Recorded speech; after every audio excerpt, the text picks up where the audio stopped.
Okay, match number 1 with 5 colored Bogles. Here we're on the draw, and if we draw a green source, then we can play Sylvan Ranger, and then eventually find a Bogle to load up with Ethereal Armor and Armadillo Cloak. But the fact that we have to find a green source and we have to draw a Bogle for this hand to do anything means I am going to mulligan. Alright, this hand is a little bit more reasonable. We have a Bogle, we have 2 Ethereal Armors. We need to find a white source, so put anything on bottom that doesn't get us closer to that. Ooh, Affinity, okay. That could definitely prove to be too fast for us if we can't find a white source, so hopefully we do.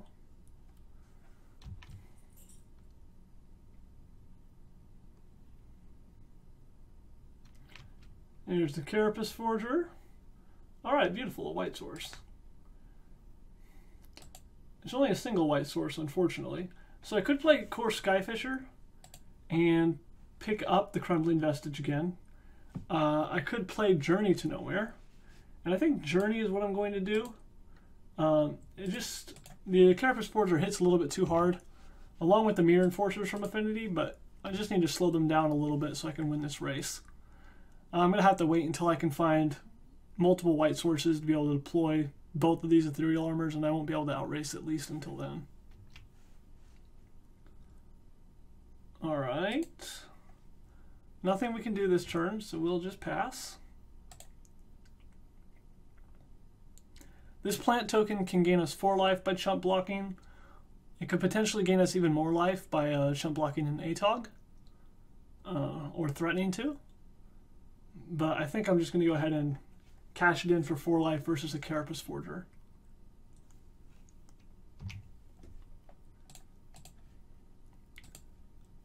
Affinity doesn't run any edict effects that we need to worry about. Main deck.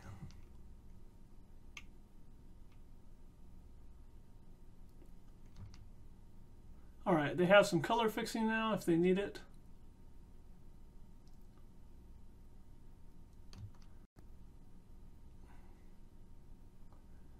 Big ol' Enforcer.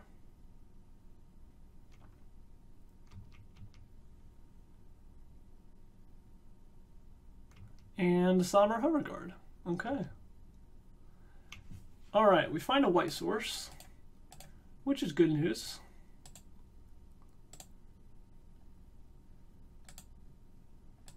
So now we have a choice of what to play. We could play a Core Skyfisher and pick up a Crumbling Vestige, so we could get blue mana next turn for this Aqueous form.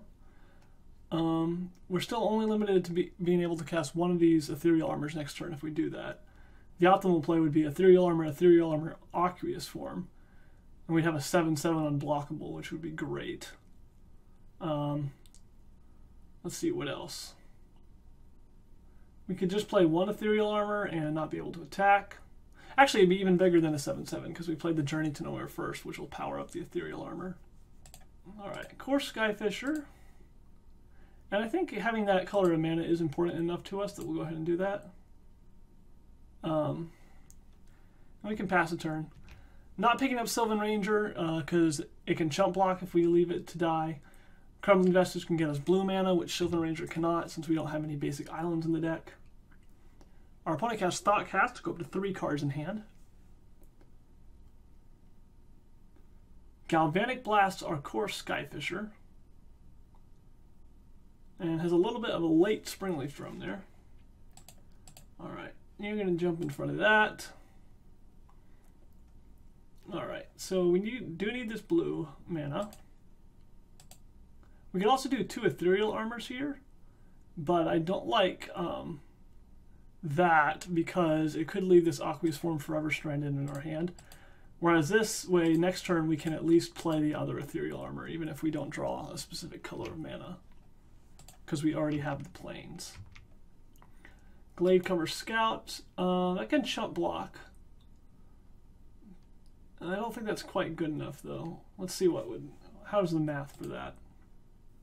Yeah, this isn't going to be good enough because now we're going to be taking 11, and we're going to go to 2, which means even the Colony Garden plant token plus this next turn, blocking the 2 things on the ground, isn't enough to survive the Somber Hover Guard coming back. So we're going to have to find one of our Armadillo Cloaks or something.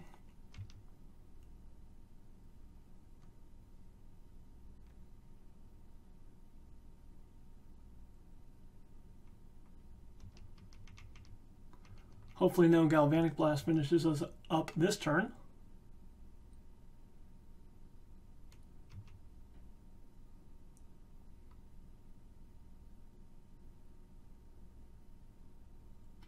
Okay, Fling.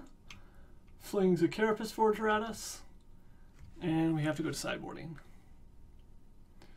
Okay, so from Affinity, we would probably want Hydroblast for the ATOG and the Fling. And to cut against them, I'm going to throw out a Deadweight and a Moldervine Cloak. Deadweight doesn't really kill any of their 4/4s. It can take out an ATOG, but that's really the only thing of value that it gets rid of. Somber Hover Guard, but I'm more worried about the Mirror Forgers and the Carapace Forgers. And +3/+3 from Moldervine Cloak really isn't that large, and this isn't a counterspell deck that we need to dredge against, so we will run this. Alright, we would like to play first. And we have no green mana again. If we did have green mana, we'd have a great hand. Boggle, Ethereal Armor, Rancor. I don't think we can afford to wait on green mana, so I'm going to have to mulligan this hand. Alright, no creatures at all. We have the plant token and the sapling tokens to chump block with. But we don't even have white mana for the Journey to Nowhere, so we have to draw white mana to be able to use this, and we need to draw creatures. So can't do that. Alright, here's a keepable hand. Another Colony Garden, I do not want that. Looking for some enchantments to load up on this Slippery Boggle. Alright, I could play Boggle turn 1, but since I have no enchantments to put on it, I don't really care. I'd rather be able to play my 2-drops on turn 2, so I'll play a tap land turn 1.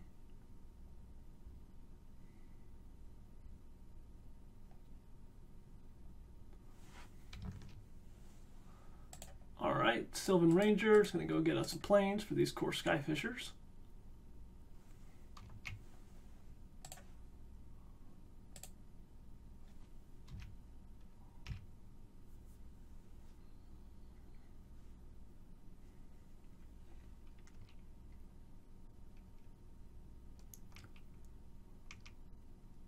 Alright, opponent is missing on land drops, which is obviously a good sign. Additionally, we're going to get a chance to deploy a Boggle, and play out a core Skyfisher to pick up something. So I think in this case it'll be Sylvan Ranger to go find ourselves another land whenever we're ready to. Although I wouldn't mind that attacking this turn either, so maybe I should have done this after combat. I could also just grab a Colony Garden. Yeah, let's do that. Grab a Colony Garden, make another 0/1 for jump blocking.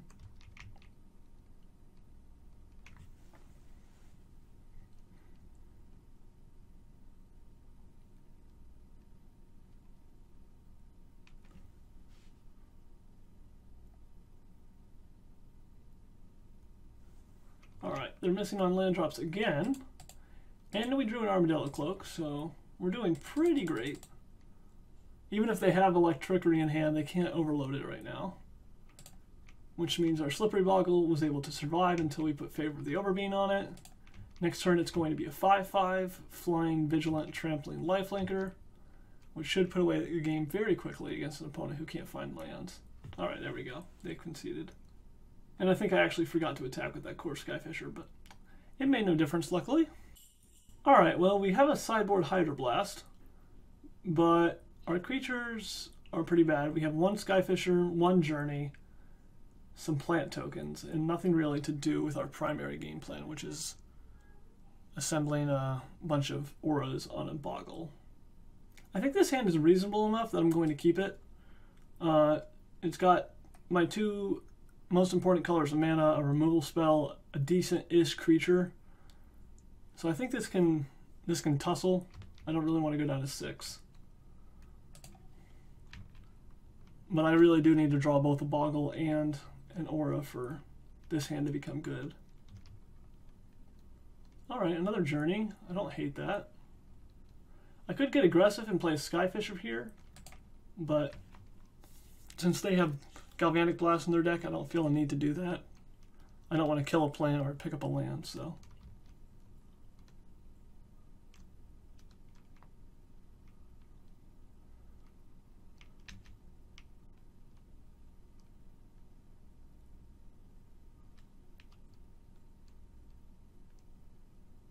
Alright, there's a Hover Guard. And here's the point where I want to deploy the Skyfisher so I can try to trade off for the Hover Guard. It's going to make my mana a little bit weird, but I think I'm going to go for it anyway.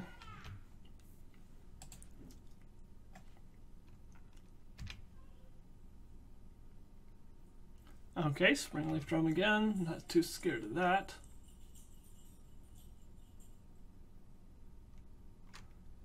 Alright, and are they going to let us trade off? Let us hope so. Alright, wonderful. Mirror Enforcer. Luckily I've got a Journey to Nowhere for that.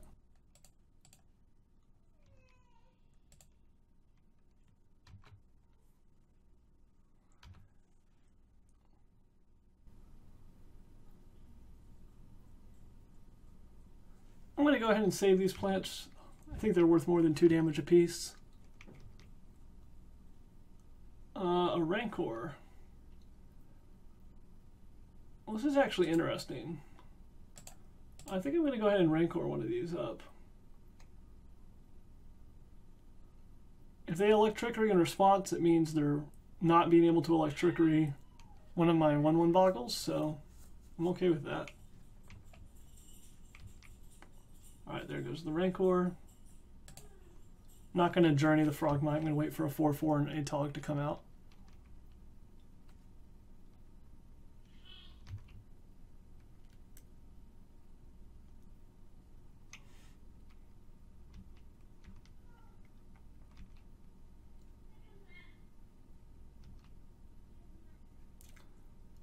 Alright, there's the Slippery Boggle that we've been waiting for. And they don't have mana up to do another Electrickery, even if they should happen to have one in their hand. And now any Aura that we draw is great. Any blue source that we draw is good. Except for maybe Crumbling Vestige, since it's a one-time thing.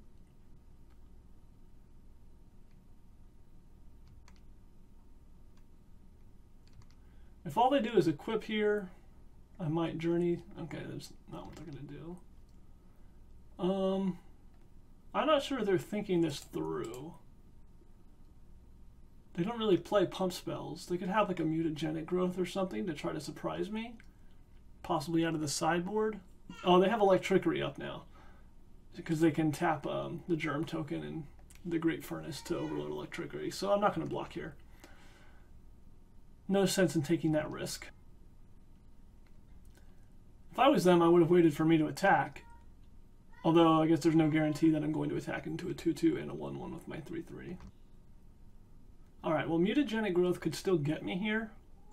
But I really don't think that's what my opponent has. And I'd really rather Journey the Frogmite than the Germ token. So I'm going to try to attack here.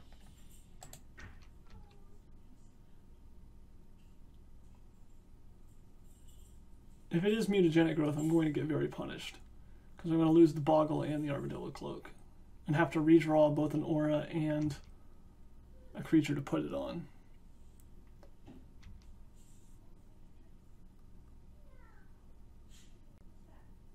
Ray of Revelation. Okay. So it turns out that's what they had. Very good sideboard card against us, obviously.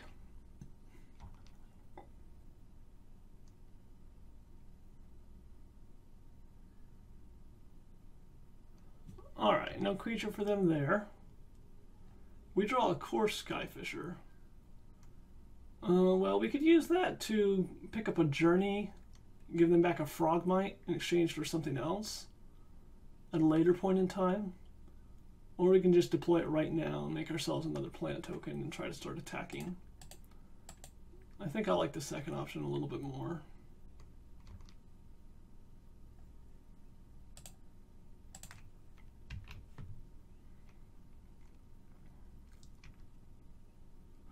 Unfortunately, I have to worry about this Ray of Revelation coming back whenever they're ready to get back their Mirror Enforcer or Frogmite. It looks like they're going to do that now. Luckily, them doing it now means they're not going to do it later. They're not going to have it available anymore if I draw another Boggle and another Aura, but that's at least 2 turns of perfect draws away.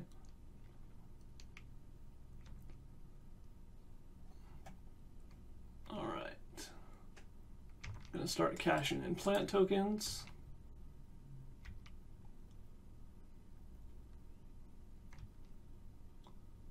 Okay, there's the Boggle. That's the first step. Now I need to draw an Aura. Alright, get blasted.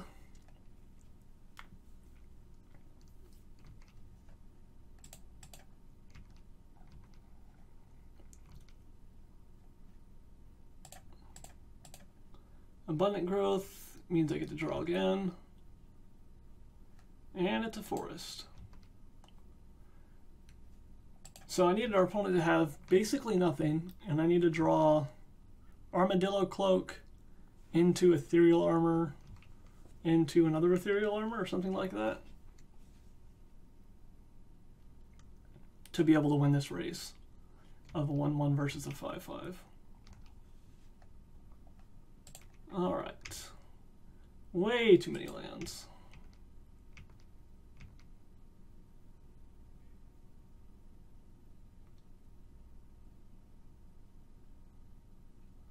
I guess we have blue mana for Hydroblast now, so that's something. We have protection against Fling. So if our opponent tries to go for that right now, then they lose their Mirror Enforcer and their Fling, which would be pretty cool. But it's just an ATOG.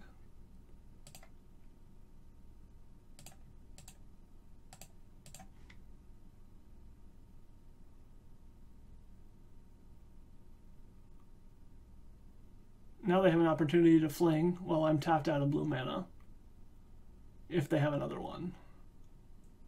And it looks like they probably don't. Okay. I don't know if I have any lines getting back into this game, but I can at least chump block for a turn with this Glade Cover Scout potentially.